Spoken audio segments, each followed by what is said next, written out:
How's the coach today? Coach is good. Good. How's everybody? Good. So coaching staff, you guys were the first on the ice today. I mean, you never lose that thought of coming on a beautiful sheet of ice in a rink like this and appreciating it. Well, I think coming here, obviously, it's great to get out on the ice here. It's a great building and a lot of history and a lot of, you know, great feeling when you come in here. This is one of the good buildings, so we enjoy that. But you know, you got to keep that energy up and you got to keep that focus. And you know, we're not going to sit on our hands. So Is this a building that might enable your squad to maybe come out from the get-go and play the way you know they're capable of? well, you know, we've said it a lot, you know, and I keep saying the same things. Eventually, you know, that mental part of the game has to click in. I mean, we're responding and not initiating, and so we have to initiate that from the beginning of the game. Play strong game. There's still lots of things, as we showed this morning, that we have to do better. I think now you start pressing scoring-wise, and we're giving up odd man chances when we can't play that way. So we have to correct that and get our chances and finish them when we get them. And defensively, I think we're starting to get a little loose there as well again. So, and that's showing by the odd man chances coming out of the offensive zone and the D zone getting up shots. So the shots are starting to climb back up again. So, you know, it's a little frustrating for them. So they have to know that if they stick to it, they're going to eliminate more chances going the other way, and we're gonna start capitalizing on it and do things the right way. Your locker room is pretty quiet, and obviously with three wins in 20 games, how do you keep the spirits up?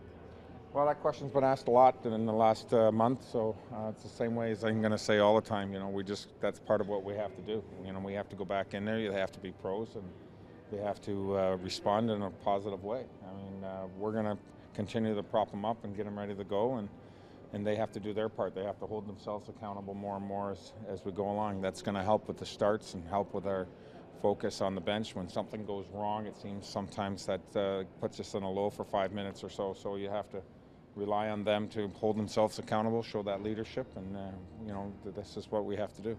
Some of the stuff that's happened in the first periods, I mean, like last night, for example, was almost like, here we go again. I mean, do you get that feeling sometimes that it's not always what you do, it's that you get a bad break and, you know?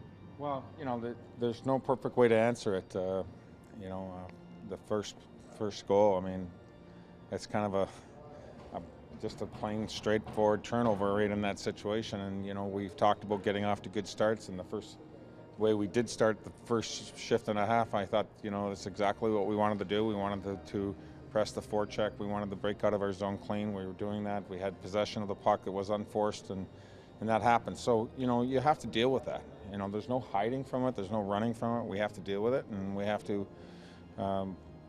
in a positive way. You know, you have to come back in here. We have to get ready to practice, and we have to prepare for another one of the better teams in the league.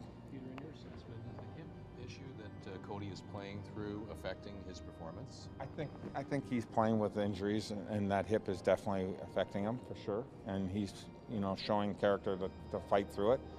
But he hasn't been, you know, there's 2 games in a row where he's had turnovers. He's going to have to face up to that and deal with it and say that's not going to happen anymore. Those are 2 times that you don't see out of Cody very often.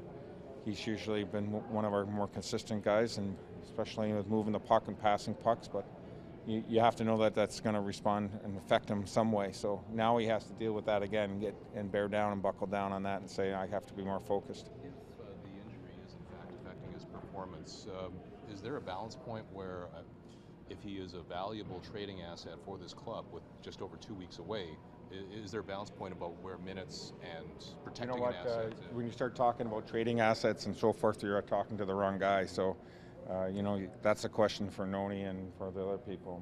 My job is not to worry about that part. He's a great kid. He cares about the team. He's been one of our leaders. He's responded all year long. He's stood up and said things in the locker room. He's been a real positive person and a good person all the way around. So from my standpoint, as a coach's standpoint, he's been pretty consistent. Most players play with injuries and continue to do. Most people here don't know about what injuries they have, and we don't want them to.